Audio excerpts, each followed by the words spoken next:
Thanks for joining us for another episode of the Music History Project. Today, we are going to be hearing our interview with Armand Zildjian, legendary cymbal maker.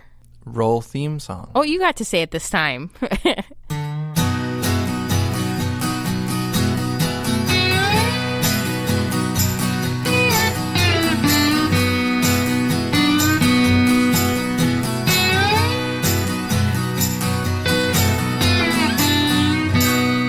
Welcome to the Music History Project. We're your hosts. I'm Elizabeth Dale.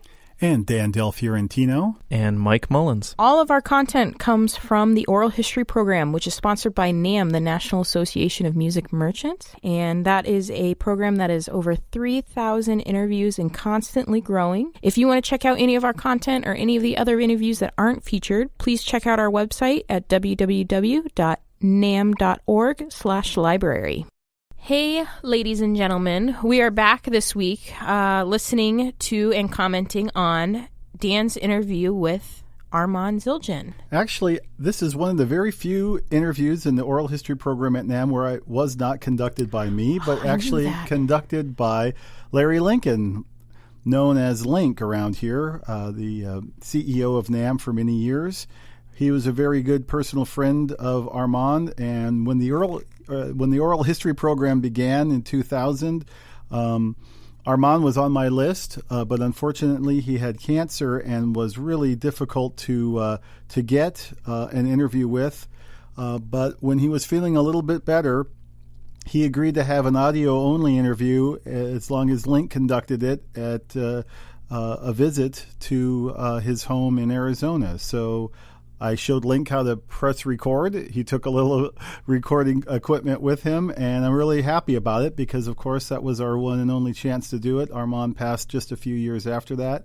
So this is one of the last interviews that Armand Zildjian gave. So I'm really proud to have that as part of our collection and share it today for this podcast. Which one of you guys wants to give us some background information? I think it should be our drummer. He's not looking at me right now, so just I'm looking at anybody. I'm trying to look at Mike, but he's not looking back at me. Mike, I think you should give our little introduction on the Zildjian Cymbal Company. Well, the Zildjian Cymbal Company is the oldest music industry company still? Question mark? In oldest company, period. That's what I thought. That's what they said in the interview. But I didn't know if that was right. Yeah, because I think this is a little area murky. of contention. Yeah. Because there is a taiko company in Japan that's been around about 8 years longer and still family-owned and operated. That's my understanding. But certainly when it comes to cymbals, these guys are way the farthest and the longest. I think 1623 they were formed in Constantinople. That's pretty insane. I know that, I forget who said it. It was one of the Zildjians said that the company's now into its 17th or 18th generation, which is just crazy to even think about. Yeah. But one of, if not the most prevalent cymbal manufacturer there is, Zildjian cymbals have been around forever, as we just stated. And it's really more than a company. It's a way of life, I guess you could put it. Well, they, of course, started in Constantinople and moved to the United States in 1928 and set up a factory in Quincy, Massachusetts. Where exactly is Quincy? Quincy is just near Boston, Massachusetts, kind of my neck of the woods. And that's, of course, the area that Armand was born in 1921, and he took over the company in 1977. And very amazing history. His daughter, two of his daughters are running the company now, Craigie as CEO and Debbie as Vice President of Human Resources.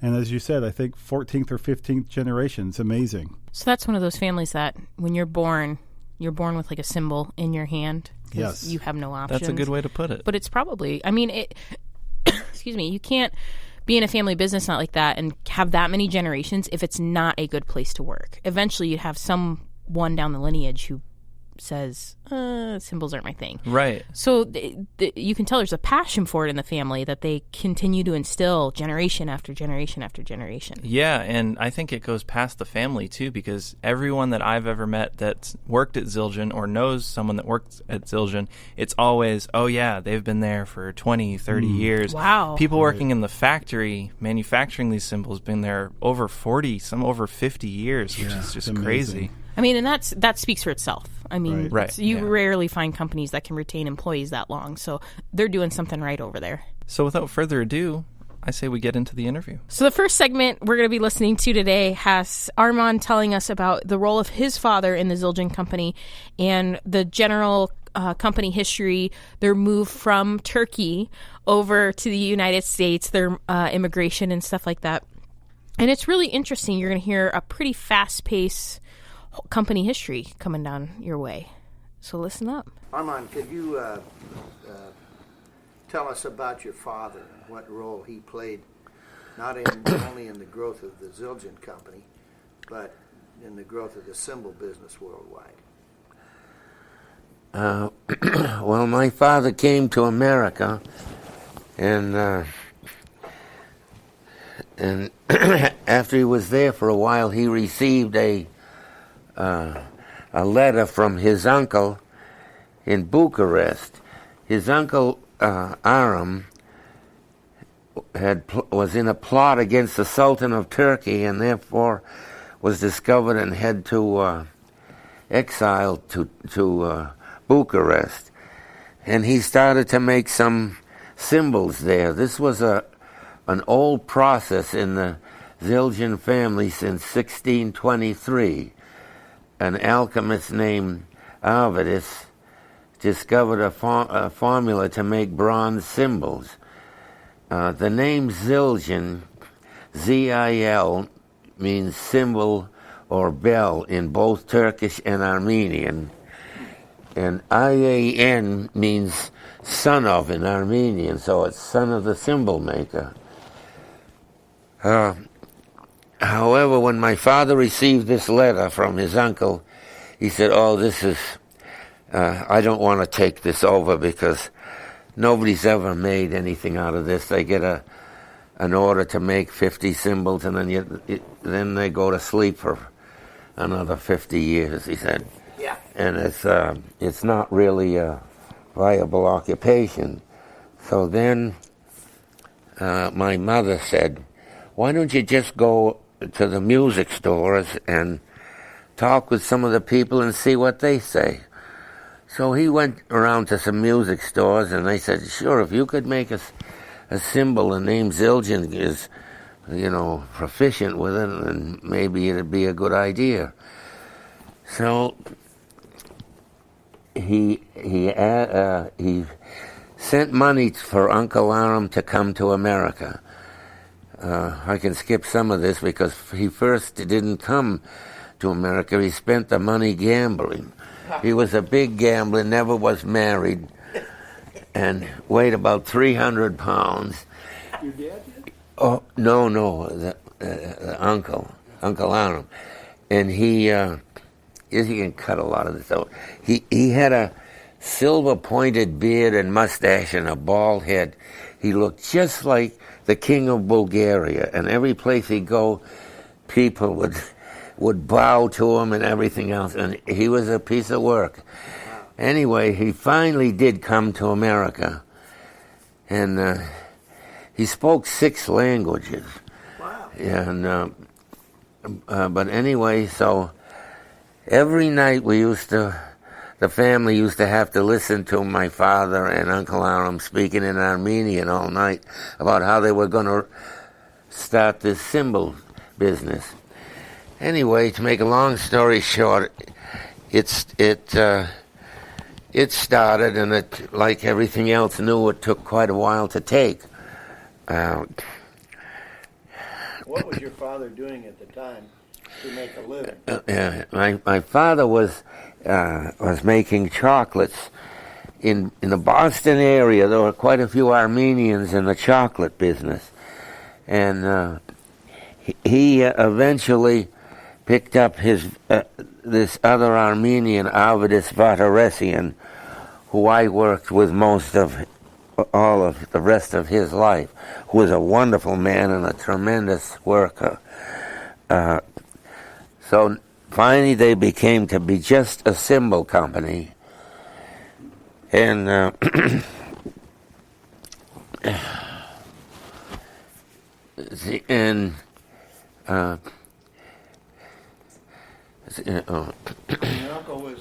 your uncle was working with your father? Yes. And he loved food, and he used to cook lamb chops in front of the oven. Your dad? No, Uncle Aram. And Uncle Aram weighed about 300 pounds. He had a long nightshirt with a cap with a long string and a ball on the end of it, and he snored all night and kept my brother and I awake. And and he loved sardines and everything. Christ, he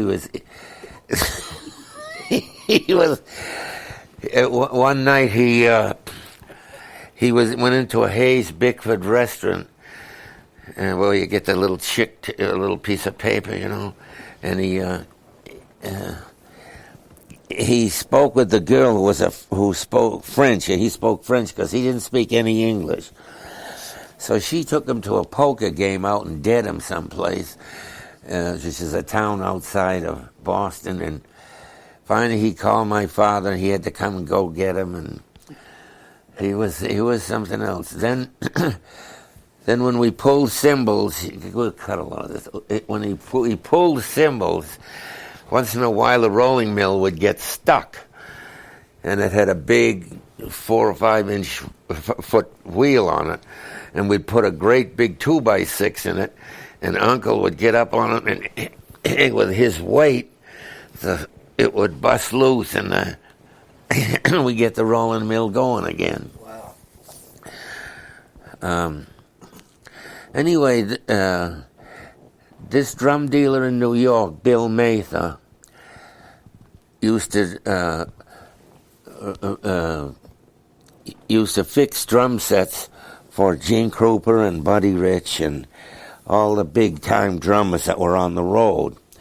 And Bill brought Gene Krupa up to the old factory. Now, I'm going to explain to you what this old factory was, because I think I was about 9 years old when I saw this. It was an old building, and I mean old, long, narrow building with a dirt floor, and it was full of old taxi cabs. And my father had to get a tractor to pull the old taxis out and set up the factory. So they had to pour cement in spots and put an oven in and lathes and hammers, and it was really quite a job. Speaking of the oven, my father was about to light the oven one day, and he turned the gas on and then took a rag on a stick in kerosene and lit it and stuck it in the oven to turn the burners on. There are 12 burners in there, and all of a sudden the whole thing blew up in his face. So they took him to the hospital, and I remember this because I came home from school, and I walked into the living room, and there he was at the desk typing a bill, and his whole head was wrapped in white bandages except 2 eyes and a nose and a mouth. And anyway, there were all kinds of hardships going on in the first part. Anyway, when Gene Krupa came to the factory, he and my father got along very well. And Gene said, he said, Avedis, can you make a thinner cymbal? All the cymbals that are being made are real heavy. And he said, I'd like to use more cymbals and a little less snare drumming. And so my father and this other man, Avedis, started to make thinner cymbals, and these immediately took on, and the word was out, and the drummers came. So today's podcast is our interview with Armand Zildjian, which took place in 2002. Armand was a true legend in the music products industry. He won all kinds of awards. You can actually go see his handprints in the Guitar Center Rock Walk in Hollywood, California. He was also a Hall of Fame member of the Percussive Arts Society, so well recognized for his contributions in the music products industry, and we're very proud to have an interview with him, which was conducted by Larry Lincoln as part of the Oral History program. Coming up, we're going to hear him talk a little bit about some of the people that he worked with, including Gene Krupa. And I wanted to mention, one of the interesting facts that a lot of drummers mentioned to me over the years is the amazing impact that Gene Krupa had in the 1973 NAMM show. He apparently gave a clinic, and it was well attended. It was his last public appearance before he passed away. And at the end of the clinic, he stayed until the lights went out, taking pictures and signing autographs. And I must have seen a proud picture of Gene Krupa with fill-in-the-blank music store owner at least 2 or 3 dozen times behind their register in their store all throughout the United States. I mean, it was a really proud moment for the attendees of that show, and it was all made possible by Armand Zildjian, who asked his friend Gene to come and perform at the NAMM show. Yeah, so we're going to hear Armand talking about Gene Krupa, as well as some of the other people he's met throughout the years, as well as his role in the business, and the iconic band that you guys, I don't know if you guys have heard of this one, maybe a little group by the name of the Beatles. Must be a cult following. Yeah, like just a little indie band, very underground. So he's going to be talking about that, and then we'll go in to him, Armand, talking about working with Remo Belly, as well as a few others. Yeah, it's funny, there was no such thing as an endorsement program in those days, but Gene, my father came out with a price list with a picture of Gene Krupa on it, and naturally this it took quite an effect. Yeah. It implied that he was endorsing your dad's cymbals. That's exactly right. Oh, great. What, besides making a thin cymbal for Gene Krupa, were there any other innovative things that your dad did? The coming of the hi-hat, he arranged for them to make match cymbals for hi-hat playing, and crash cymbals, and the ride cymbal, which is a heavier cymbal. These are the days when the swing bands were just taking hold, and I can remember I was supposed to be studying, and every Tuesday night, and I'd turn the radio on, and it would be Benny Goodman and the Camel Caravan, featuring Dr. Krupa and Dr. James, and because I always got a charge, and I figured I was so lucky to meet all these musicians that were coming out, and. I remember seeing Chick Webb and his band, and Ella Fitzgerald when my Tisket a Tasket, my Yellow Basket came out. Oh, yeah. And then I can remember Cliff Lehman played with the Charlie Barnett band at the famous door in New York. He came out and wanted big, thin cymbals, and I remember I used to be picking the cymbals with the drummers all the time.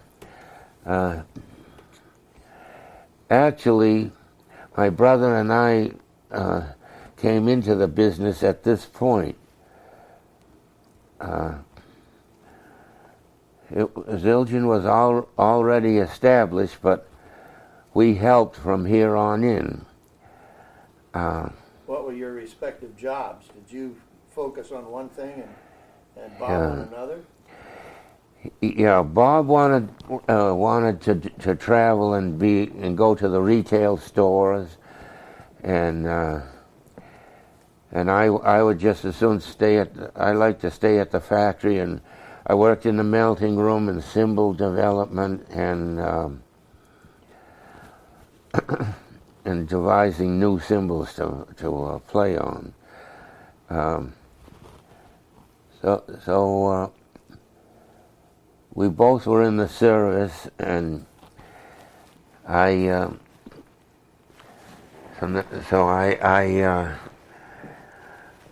worked in the melting room till I was 46 years old. Things were still going kind of slow, and we didn't have any real big gains in the business until the Beatles came out. And I guess, as everybody knows, they were so famous and their music was so good that we had 94,000 cymbals on back order after they came to America. 94,000? Yes, 94,000. Wow. And by the end of that year, we had only 33,000 to go. Wow.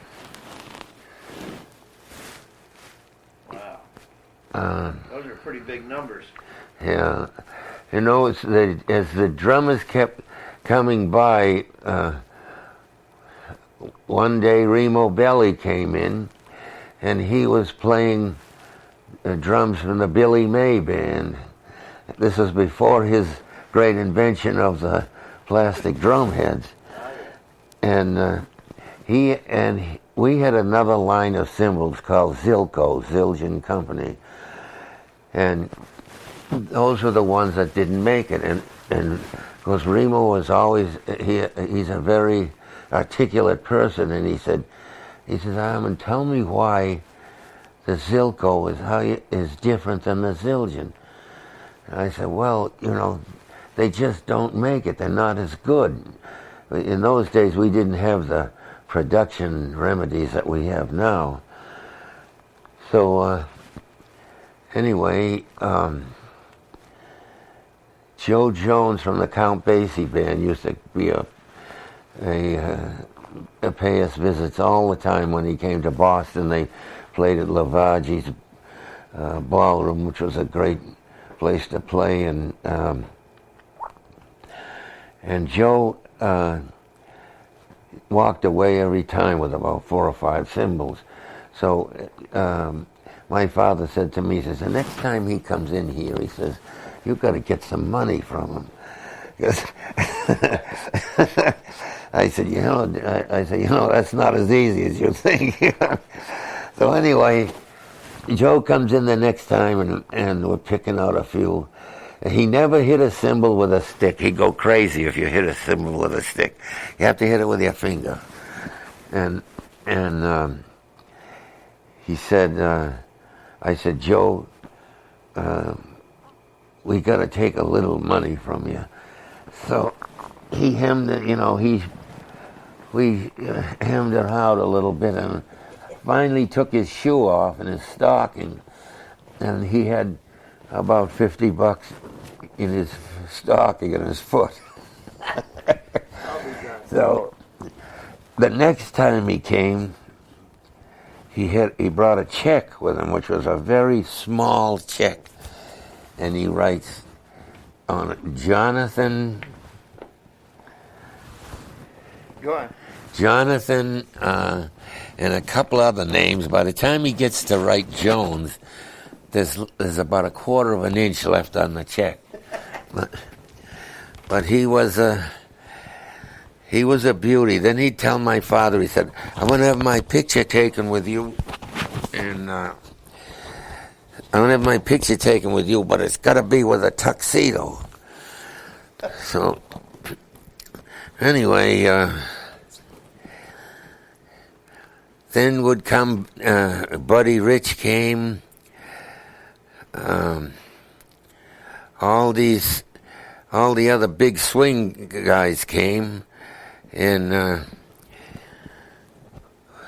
we just it got to the point where I had to have more help picking out cymbals because the business was picking up. So I hired other drummers, Lenny DiMuzio, Bob Goldstone, Leon Sciappini, a lot of drummers who would like to swat cymbals and pick them out to do orders and everything. I find this podcast very interesting because he was quite a dynamic storyteller, Armand, and it's wonderful to hear his voice. Okay, so moving forward, I thought we would take just a few seconds to give him some credit where credit is due. In 1975, the Zildjian Company introduced a new series of cymbals called the K Zildjian, and it really was launched because Armand had this amazing relationship with a lot of different celebrity players, including Elvin Jones and Tony Williams, who really helped launch that series of cymbals. And since we have a drummer right here on the podcast team, Mike, tell us a little bit about that series of cymbals. Yeah, so the K Zildjians are definitely a popular cymbal among drummers. They have a slightly darker tone than other cymbals, and there's kind of like a crisp sound to it that not many other cymbals have. And I know personally a lot of drummer friends that will only play K Zildjians, and all different kinds of music, jazz, rock, blues, anything really. It just seems to be one of the most premier cymbals out there. Awesome. So let's get back to Armand talking about the changes that were happening in the company as we continue with our 2002 oral history interview with Armand Zildjian. I used to go in the melting room every day, but on my way in, I would look at the cymbals that had just been hammered. And there were a lot of drummers that were saying they wanted cymbals with less spread. So I picked up some of these cymbals that had just been hammered and played the ride beat on them, and they sounded quite a bit muffled, more dead sound, but the ancient sound like that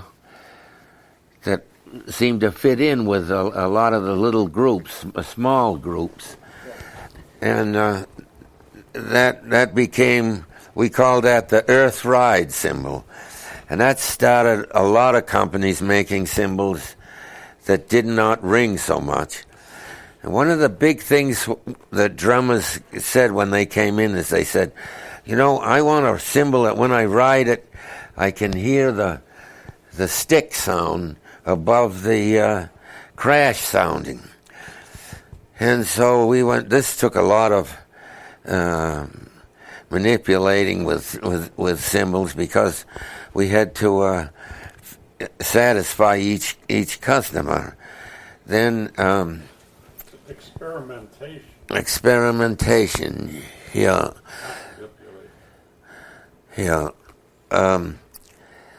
Then came the period of sizzle cymbals, and this was ridiculous. Everybody wanted a cymbal with at least 6 or 8 rivets in it. And so we had to drill them and put the rivets in. And then the fad stopped, but for about 4 years it was Sizzle City. Roy Haynes came.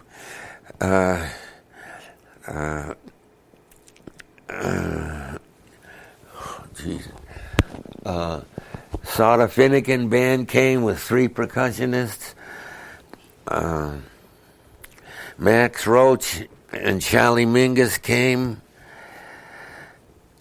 And so I had a great time with these guys because we had an awful lot of laughs, and Cozy Cole came. There are so many I can hardly remember. At this time, the Bop comes in with Max Roach and Dizzy Gillespie and Charlie Parker. But this was a kind of cold period for jazz and an audience. It didn't last as long as they had probably thought it would be. And then comes the rock and roll period, which becomes dominant over all kinds of music.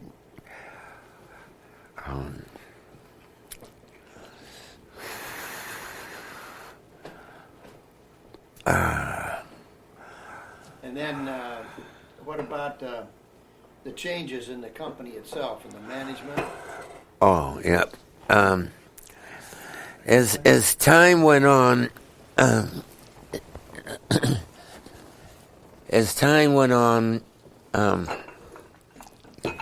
that don't need it.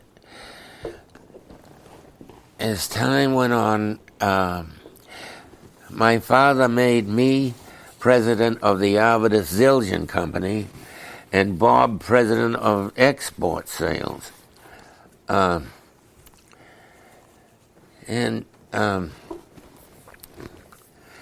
However, soon after that, he passed away.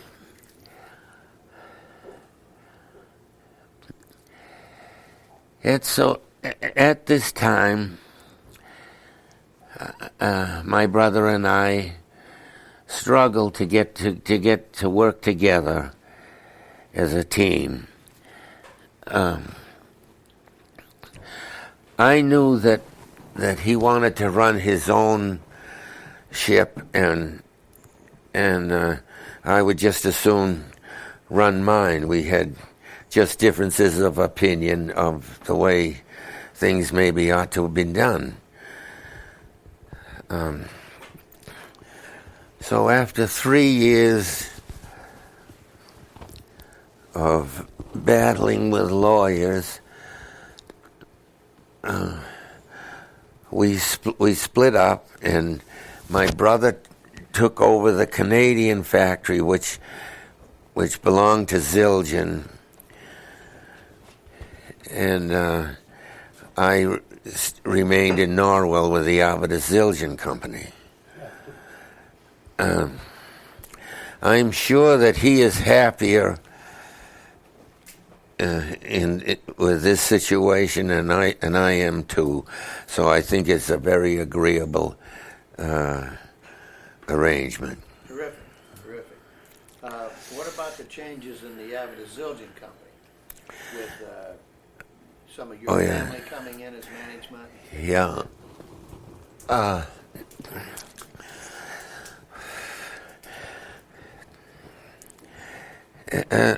At this time, I guess I have to talk about the women in the family.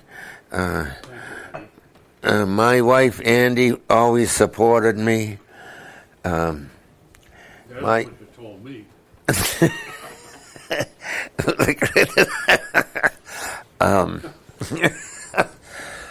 My daughter, Craigie, became CEO and has been remarkably successful. And my other younger daughter, Debbie, has been great support and has a good common sense attitude about the whole cymbal business, and my son, Rab. So actually we are a family fortified business. And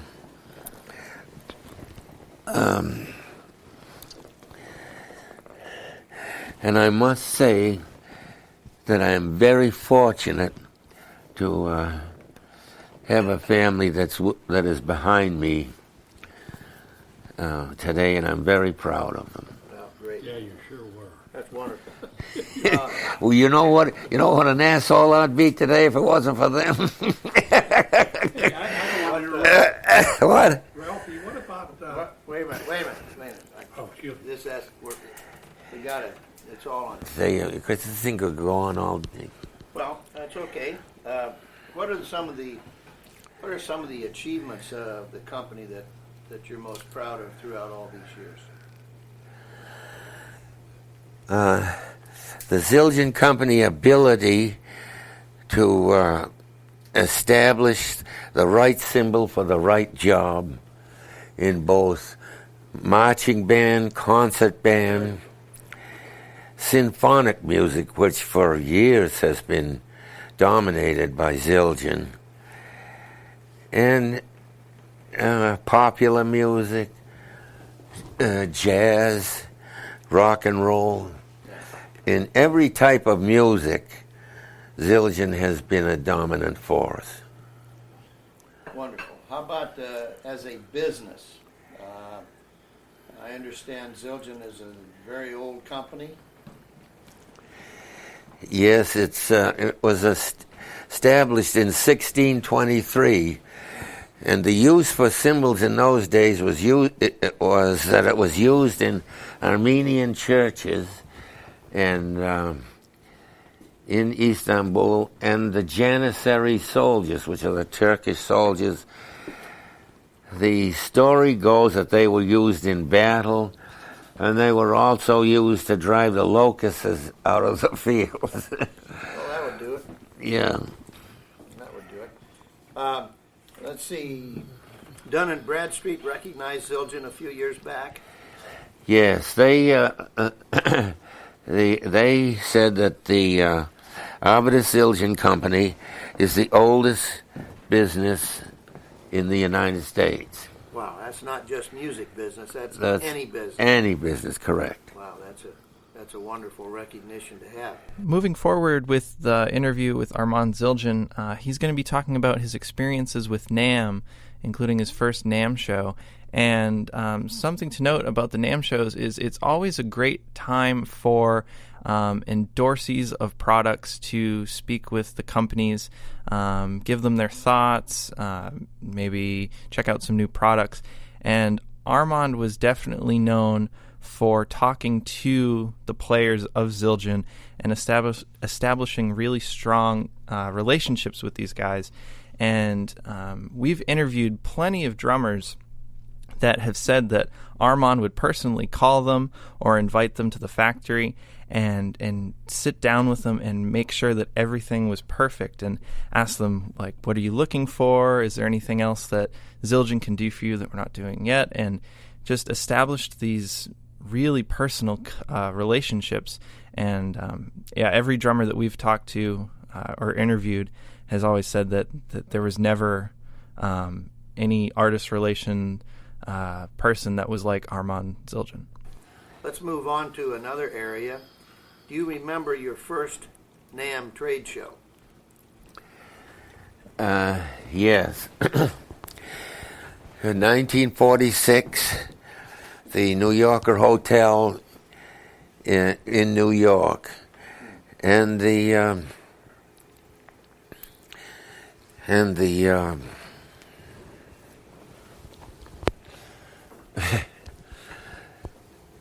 showrooms were just common, ordinary hotel rooms. They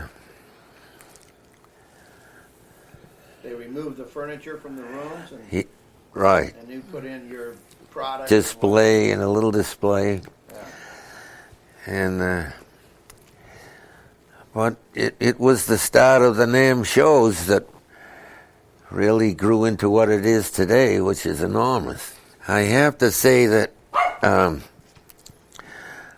have been a friend of Larry Lincoln since before his appointment as of CEO at NAMM, both personally and business-wise. We first met in Boston at a music show, and then you'd call Maher and you'd say, I gotta have that back cover now, Jack. I don't want you screwing around.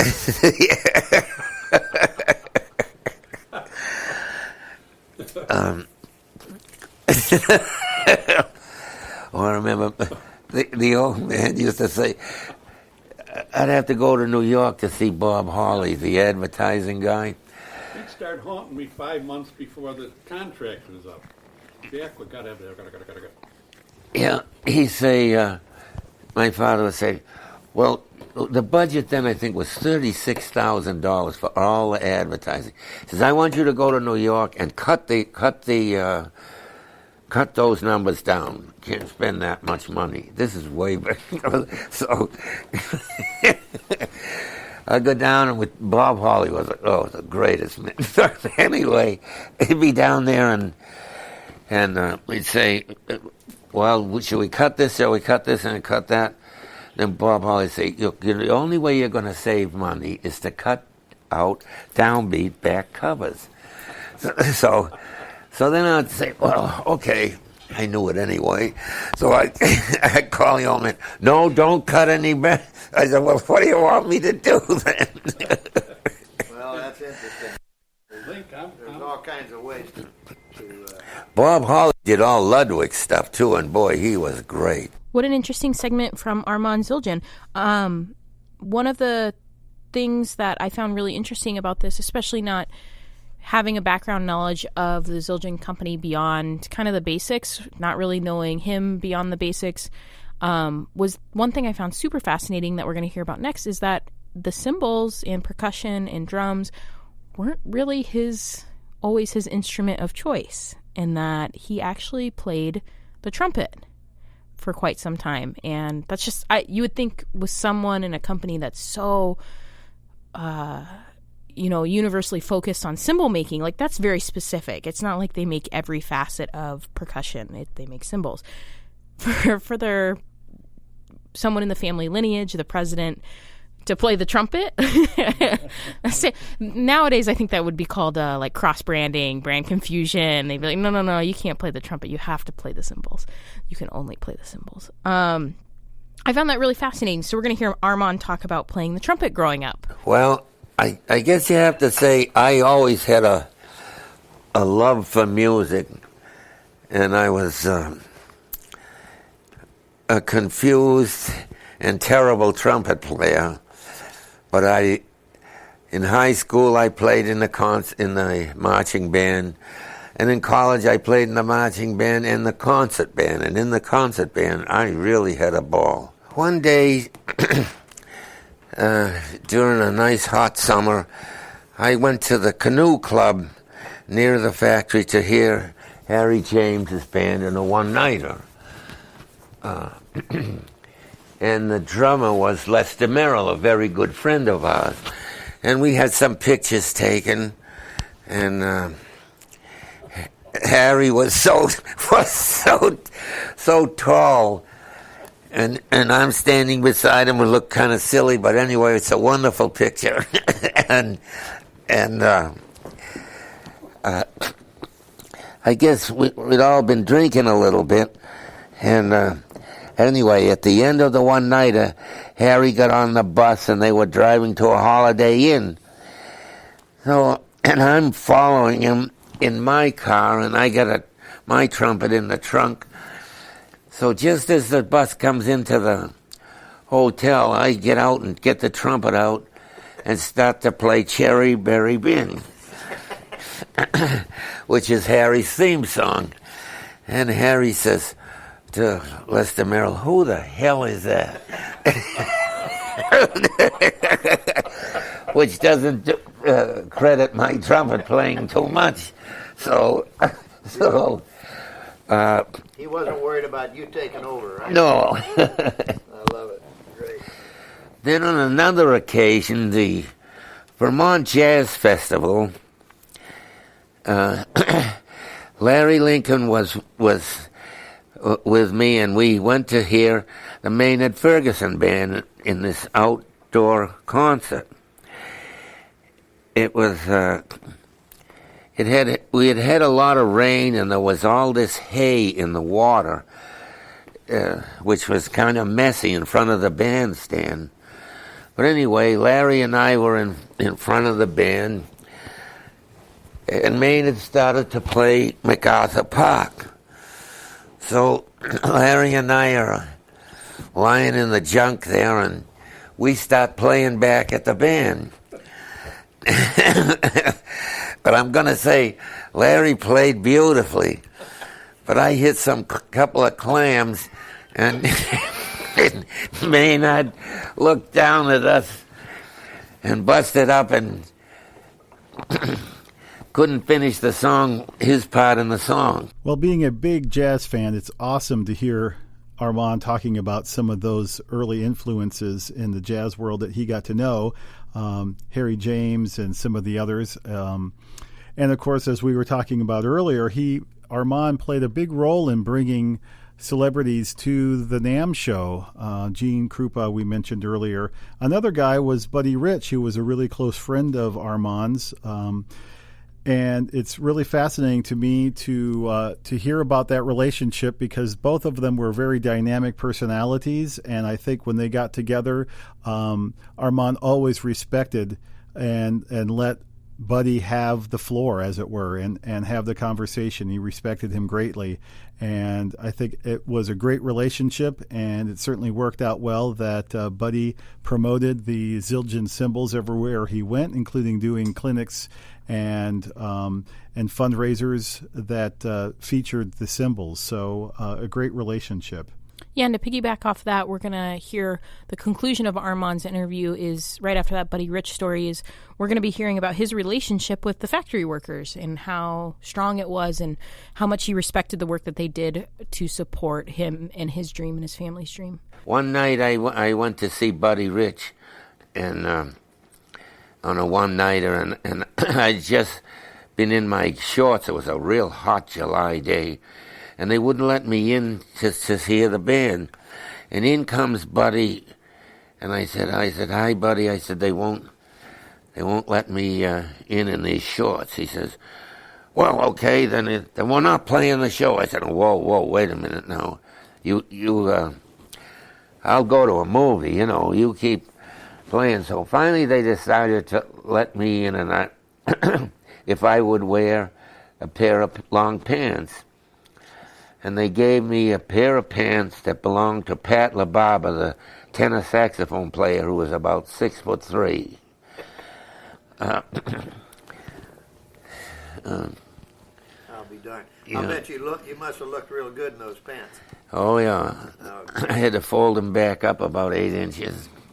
Well, our final question, you want to talk a little about the relationship that you had with the factory workers throughout the years? Yeah. Good point. I've always been fortunate enough to get along very well with the factory workers who have worked for us for years. We had some very tough physical work to do in the periods before the time when we could automate, and now we have a vice president of manufacturing who has been able to take a lot of the intense labor out of manufacturing. But anyway, I always enjoyed the people that were working for me, and I still do.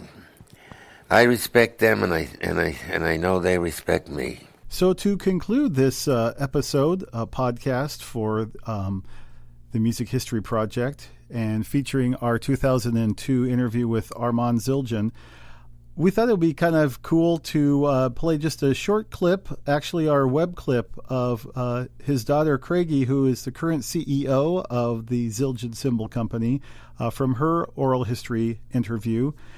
Just as a little nod to his legacy, to the fact that the family still continues to make these amazing instruments and products, particularly Zildjian cymbals, but of course they're very active in music education and creating more music makers with drum circles and teaming up with Remo Belli, as we heard earlier.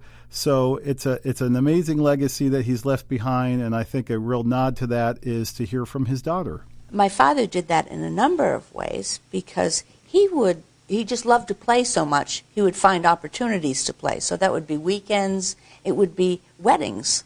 And of course, he wasn't playing for money, he was playing for the opportunity to be a part of, a band and to have that fun experience. And I remember he would share some of his stories with us, how he went to one wedding, and of course they didn't know him. They didn't know that he was the president of a business and was somebody of means. And so they just treated him like one of the band and asked him if he'd use, the back door. And these are the kinds of stories that I think made us appreciate, what musicians had been through. Yeah. And I think of Max Roach and Elvin and Roy and Louie here, and the stories, and how people of color were treated and how musicians were treated, and that's one of our really core values. Is we honor musicians. That's what this event was about. We created the American Drummers Achievement Awards to recognize some of these people. Like, as Max Roach said, I never got to play uptown. I never played for that kind of money. Yeah. That the white drummers would receive. I mean, he didn't say it with a lot of bitterness, but this is a part of our history. Thanks for joining us for this episode of the Music History Project, focusing on Armand Zildjian and the Zildjian Cymbal Company. We'll see you in 2 weeks.